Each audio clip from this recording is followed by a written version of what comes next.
rasanya namaku tidak terlalu penting untuk disebutkan di sini. Hanya saja seluruh anggota keluarga besar memanggilku dengan sebutan Aban. Karena itulah panggilan sayang istriku kepadaku, sehingga seluruh anggota keluarga kemudian mengikuti dengan menyebut Aban.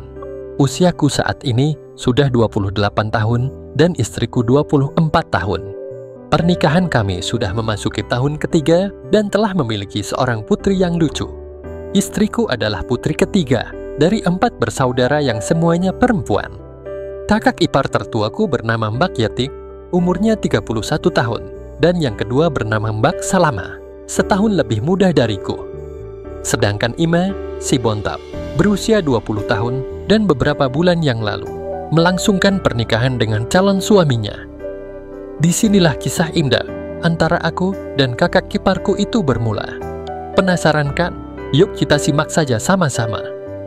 Beberapa bulan yang lalu, adik iparku yang bungsu melangsungkan pernikahan. Berhubung ini adalah pernikahan terakhir di keluarga istriku itu, maka mertuaku berniat menggelar pesta yang cukup besar. Hal ini aku ketahui ketika aku disuruh untuk memesan 2.500 undangan. Seminggu sebelum acara, semua saudara iparku beserta suaminya telah berkumpul di rumah mertua. Mereka mengambil cuti dari pekerjaan masing-masing hanya untuk mempersiapkan pesta perkawinan itu. 3 malam menjelang pesta pernikahan itu, kami sekeluarga berkumpul di ruang tengah untuk membahas persiapan esok hari dan mengevaluasi kerjaan hari ini. Setelah beberapa lama berdiskusi, akhirnya Mbak Salamah meminta tolong kepadaku untuk membantunya mengerjakan tugas kuliahnya di pasca sarjana. Ban, bisa minta tolong? Mbak Salamah bertanya sambil menyerahkan putranya yang sudah tidur kepada suaminya. Boleh, apa yang bisa dibantu? Sahutku. Aku punya data mentah untuk mencari standar hasil ujian siswaku, tapi aku belum bisa ngerjain di Excel, ucapnya. Coba CV tugasnya aku lihat, pintaku. Mbak Salamah kemudian mengambil laptopnya sambil sesekali menggerutu tentang dosennya yang galak. Setelah melihat data di dalam laptopnya, aku juga bingung, karena aku tidak memiliki kemampuan di bidang statistik. Aku lalu mengambil posisi duduk di lantai dan meletakkan laptopnya di pangkuanku, sedangkan Mbak Salamah duduk selonjar di sampingku. Piyama yang dikenakan Mbak Salamah saat itu terbuat dari sutra, sehingga membalut kulitnya yang putih itu. Pada awalnya tidak terlalu menarik perhatianku, hingga pada akhirnya tanpa sengaja aku melihat kancing piyamanya yang paling atas itu terbaca dan menampakkan keindahannya yang tersembunyi di balik kain itu. Betapa indah dan bersihnya batinku. Maklumlah iparku satu ini memang paling ribet kalau masalah perawatan kulit. Karena merasa malu dan takut ketahuan kalau aku memantau keindahannya itu, aku segera membuang pandanganku ke monitor laptopnya. Akan tetapi, pikiranku mulai dipenuhi bayang-bayang yang terlihat sedikit itu tadi, yang berhias tahi lalat kecil yang tersembunyi di balik kain sutra yang dipakai Mbak Salamah itu. Pada saat aku sedang sibuk berkutat dengan laptopnya itu, Mbak Salamah terlihat agak meringis, sehingga menarik perhatian istriku yang sedang duduk di sofa tidak jauh dari tempat kami berdua duduk berdampingan. Mbak Salamah kenapa? Tanya istriku. Migrainku kambuh lagi ini, kayaknya, sahutnya. Si abang itu pintar pijat refleksi lo, kata istriku sedikit promosi. Mbak Salamah pun kemudian menoleh padaku, seolah ingin mengkonfirmasi kebenaran info dari istriku. Benaran itu, Ban? Tanya Mbak Salamah. Adalah bikit, tapi sakit loh. Namanya pijat refleksi itu, kalau memang ada kelainan, pasti akan sangat sakit di titik tertentu yang dipijat, terangku. Seperti menimbang sesuatu, akhirnya Mbak Salamah minta dipijat refleksi olehku. Sebenarnya aku tidak terlalu paham dengan dunia refleksi. Hanya saja aku pernah googling beberapa waktu lalu ketika sakit gigi kumat, lalu mencari info tentang refleksi pada saat sakit gigi. Disitulah aku banyak menghafal titik-titik pijatan untuk beberapa penyakit. Aau, Mbak Salamah berteriak ketika ujung jempol kirinya aku tekan. Sebab sejauh pengetahuanku, titik untuk migran adalah dengan menekan ujung jari tangan kiri. Kontan saja hampir seisi rumah menoleh ke arah kami. Yang pelan Don, ucap Mbak Salamah dengan merengut. Lah ini sudah pelan banget Mbak, Jelasku. Tapi sakit banget, ujarnya Sawab dan tetap tidak percaya. Tapi wajah Saud yang dia pasang itu justru memberi kesan yang cantik pada dirinya. Ya iya dong sakit, namanya juga pijat refleksi, tukasku. Suaminya menimpali dari balik pintu kamar. Makanya kalau mau sembuh, jangan manja, ujar suaminya. Papa bukannya istrinya dibelain, ucap Mbak Salamah jadi makin sewot. Tapi lagi-lagi di mataku, kok malahan tampak makin cantik saja Mbak Salamah itu. Ban, ada titik di daerah yang lain tidak? Di tangan sakit banget nih, tanya Mbak Salamah. Ada, di telapak kaki sama di jempol kiri, mau tawarku. Mbak Salamah lalu membetuhkan posisi duduknya dengan menyelonjorkan kakinya menghadapku. Gila, bersih, dan indah sekali, gumamku dengan sedikit terpana. Kok malahan bengong? Ayo dong Bang, ujarnya menyadarkan lamunanku yang mulai nyelantur. Oh, ok, sahutku sedikit gagap. Aku gelagapan karena merasa takut kalau sampai ketahuan bahwa aku sedang mengagumi kakinya yang mumil itu. Segera aku letakkan tanganku di kakinya dengan maksud untuk membetulkan oposisi kakinya agar titik refleksi di jempol yang mudah aku pijat. Tapi justru aku tidak percaya dengan apa yang aku lihat dan aku dengar pada saat itu. Asyes, Mbak Salamah bersuara sangat gelap, seolah takut terdengar. Aku tahu persis itu bukan reaksi refleksiku, karena aku belum memulainya. Tatapannya begitu sandu, sehingga membuat aku jadi semakin salah tingkah. Tiba-tiba saja Mbak Salamah berdiri tanpa bicara apapun dan masuk ke kamar di mana suaminya berada. Dia meninggalkanku begitu saja, sehingga pikiranku penuh tanda tanya atas sikapnya itu. Tin-ton. Pukul 9 malam lewat beberapa menit, HP-ku bergetar, tanda ada notifikasi baru. Kamu jahat Ban, begitu tulisan di WA-ku. Aku perhatikan pengirimnya, ternyata Mbak Salamah. Wah, hello, ada apa Mbak? Segera aku balas chat itu dengan nada sedikit bercanda. Agak lama aku menunggu, sampai hatiku bergetar kembali. Kamu tadi nyentuh bagian paling rawanku, balasnya. Deh, masa sih? Setahuku tangan kananku memegang kaki kirinya dan tangan kiriku memegang telapaknya. Aku duduk bersila. Jadi bagian mana yang Mbak Salamah maksudkan? Akhirnya aku diamkan saja chat itu tanpa aku balas. Aku perhatikan ternyata hampir semua orang telah tidur di rumah ini, termasuk istri dan putriku di kamar depan. Aku yang memang tidak terbiasa tidur bila bukan di rumahku sendiri, segera beranjak untuk pulang ke rumah yang jaraknya sekitar 500 meter dari rumah mertuaku itu. Baru saja aku menghidupkan motor metikku, tiba-tiba Mbak Salamah muncul di pintu. Ban, mau kemana? Tanya Mbak Salamah. Mau pulang? Nantu, jawabku sekenanya. Aku ikut boleh? Tanya Mbak Salamah. Wow, jiwaku serasa langsung terbang. Mau demikian, tapi toiletnya di belakang mampet.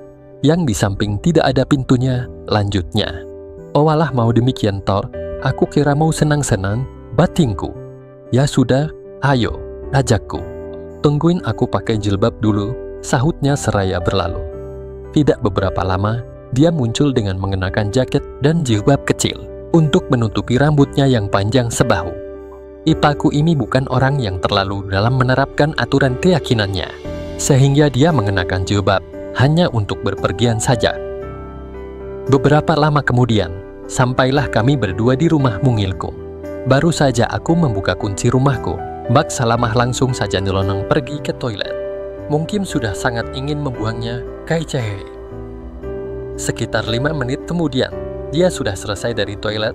Aku sudah menyiapkan teh hangat di meja. Kami berdua duduk terdiam dalam lamunan masing-masing. Hingga akhirnya, Mbak Salamah mulai bersuara.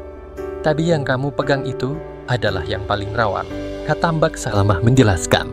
Aku jadi ngem, kalau yang aku pegang waktu mau mengatur posisi kakinya tadi itu, termasuk tipik yang kalau bersantuh, bisa spontan meningkatkan keinginannya. Ya maaf Mbak, aku kan tidak tahu, ucapku membela diri. Tapi, kalau sudah begini kan repot jadinya. Mana suamiku sudah tidur lagi, ucap Mbak Salamah sewa. Kami berdua kembali terdiam. Dalam diam kami yang entah berapa lama itu, aku serasa mendengar tarikan nafasnya yang berat. Entah bisikan dari mana yang merasukiku hingga aku kembali mengajaknya berbincang, yang justru semakin meningkatkan keinginannya itu. Terus kalau suami Mbak sudah tidur, biasanya Mbak ngapain biar tuntas? Tanyaku. Ya ditungguin, kalau bangun baru ditagih. Jawabnya dengan tarikan nafasnya sudah semakin berat. Emang beneran aku tidak tahu kalau titik rawan Mbak ada di situ, ujarku. Pada saat itu, Mbak Salamah semakin kelihatan kalau sangat membutuhkannya. Tetapi aku tidak mau sembarangan dalam bertindak. Selain menjaga image-ku, aku juga tidak tahu kemungkinan apa yang akan terjadi. Mbak Salamah menatapku dengan sebuah senyuman yang penuh harap. Aku perlahan membungkuk dan kembali memegang kakinya. Lebih tepatnya daerah yang menurut Mbak Salamah paling rawan itu. Asa, Mbak Salamah bersuara dengan merdunya. Aku segera menarik tanganku dan kembali duduk. Maaf Mbak, kataku. Dia hanya terdiam dan terus menatapku. Kami berdua sama-sama terdiam dan saling menatap. Pada tahap ini, aku mencoba sedikit nekat. Aku pondongkan wajahku mendekatinya. Pada saat itu loyalitas pernikahan dan kesetiaan berkelebat memenuhi rongga-rongga otakku. Aku lihat matanya memejam. Aku pun menjadi lupa dengan siapa saat itu aku berduaan di rumahku yang sepi dan sunyi malam itu. Dengan perlahan aku pun mencoba untuk memulainya, dan ternyata Mbak Salamah menyambutnya. Mawat, bisikku pelan. Ini salahmu Ban, jawabnya. Selanjutnya tidak ada lagi kata-kata yang keluar dari kami berdua. Sedikit bicara, banyak bekerja, begitulah kira-kira. Keinginan kami berdua semakin meningkat saja, hingga akhirnya kami tidak sadar siapa yang memulainya terlebih dulu. Tahu-tahu ternyata jilbab dan jaketnya sudah tidak berada di tempatnya lagi. Gentar, mengapa belum ada rasa enggan untuk berhenti atau sekalian melanjutkan ke tahap berikutnya? Aroma parfum mahal dari Mbak Salamah semakin meningkatkan kemauanku. Entah apa yang membuat kami berdua begitu betah berlama-lama seperti itu. Mungkin begitu, ini adalah pengalaman baru, di mana aku melakukannya dengan wanita lain selain istriku, yaitu kakaknya, sekaligus istri dari sahabatku. Simulasinya sangat terasa berbeda sekali. Selanjutnya aku mencoba membuka penghalang suguhan yang dibawa oleh Mbak Salamah. Ternyata tidak ada larangan atau penolakan dari Mbak Salamah, bahkan dia ikut membantuku. Selanjutnya aku pun menyingkirkan penutup hidangan yang malam itu akan aku persembahkan khusus untuk Mbak Salamah. Akhirnya terjadilah apa yang seharusnya tidak boleh terjadi antara aku dengan Mbak Salamah di ruang tamu rumahku itu. Dan apa yang terjadi malam itu tidak cukup sekali saja, karena ternyata keinginan Mbak Salamah sangat tinggi. Untung saja aku mampu mengimbanginya. Mungkin saja suaminya selama ini kurang bisa mengimbanginya, sehingga akulah yang beruntung malam itu.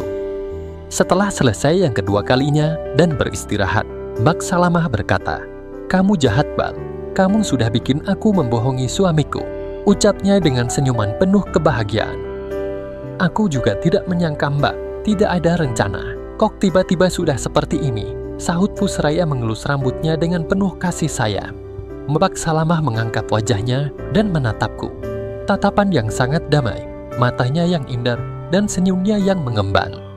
Aku pun tersenyum menatapnya. Kami diam tanpa kata, larut dalam dilema masing-masing. Tiba-tiba saja hujan turun, awalnya perlahan hingga ternyata menjadi semakin lebat. Aku menatap jam yang ternyata sudah pukul 0.23. Mbak Salamah bangkit dan berdiri meninggalkanku yang masih berada dalam dunia hayal yang mengambang. Aku tatap Mbak Salamah yang dengan cueknya mengambil HP-nya tanpa berbenah dulu. Mbak Salamah tampak menghubungi seseorang, sepertinya suaminya. "Halo Pak, bisa jemput Mama Gal," ucapnya. Aku yang mendengarnya pun menjadi sedikit kecewa. War, ternyata harus berhenti sampai di sini. Aku menghela nafas dan mengambil sisi positif dari apa yang telah kami berdua lalui malam ini. Aku di rumah si Abang Mi. Tadi aku mau buang air di situ, tapi mampet. Makanya aku ikut ke rumah Abang, dan bawa payung. "Jemput ya Pak," ucap Mbak Salamah pada suaminya. Aku terus memperhatikan Mbak Salamah dengan seksama. Aku masih ingin bersamanya sebelum suaminya datang menjemputnya malam ini. "Oh alah, gitu ya. Ya sudah, papa bicara saja sama si Aban," ucap Mbak Salamah sambil memberikan HP-nya padaku. "Halo," ucapku pelan. Ada rasa segan, takut dan tidak enak berbicara dengan sahabatku yang baru saja istrinya. "Ban, istriku katanya mau dijemput," tanya suami Mbak Salamah. "Oh iya," kataku pelan. "Tapi di sini tidak ada payung, di situ ada payung, Ban," tanya suami Mbak Salamah lagi. Aku menghela nafasku, tapi tiba-tiba saja Mbak Salamah kembali memulainya. Seraya Mbak Salamah mengambil HP itu dari tanganku dan memencet layar untuk mengaktifkan speakernya. "Gimana, Ban?" ujar suaminya di speaker ponsel. Entah kenapa aku jadi memiliki pikiran untuk berbohong. Rupanya Mbak Salamah sedang membuat alibi pada suaminya. "Iyal, ini lagi nyari, tapi kok gak ketemu ya? Gimana Mi?" tanyaku balik. Meskipun aku melihat sebuah payung motif batik yang bergantung di balik pintu. Mbak Salamah tersenyum sambil mencubit pipiku. "Ya sudah, kalau tidak ada, biar dia nginap di situ saja. Boleh kan, Ban?" tanyanya. "Ya sudah, kalau begitu, biar aku tidur di depan TV saja dan Mbak Salamah di kamar," kataku. Senyuman Mbak Salamah semakin mengembang, kemudian berbisik. "Kamu pinter," bisiknya. "Maaf loh Bang, jadi ngerepotin Mil," ucapnya lagi. "Gak apa-apa, kayak orang lain saja," ucapku. Kemudian aku kembali menyerahkan ponsel itu kepada Mbak Salamah setelah mematikan speakernya. Aku tidak terlalu peduli dengan percakapan mereka. Tidak lama kemudian, Mbak Salamah sudah menutup ponselnya dan mengedipkan matanya kepadaku. Dan malam itu menjadi malam panjang yang menggembirakan di tengah suara hujan deras di tengah malam. Begitulah awal mulanya terjadinya cerita kami ini. Sekian dan terima kasih.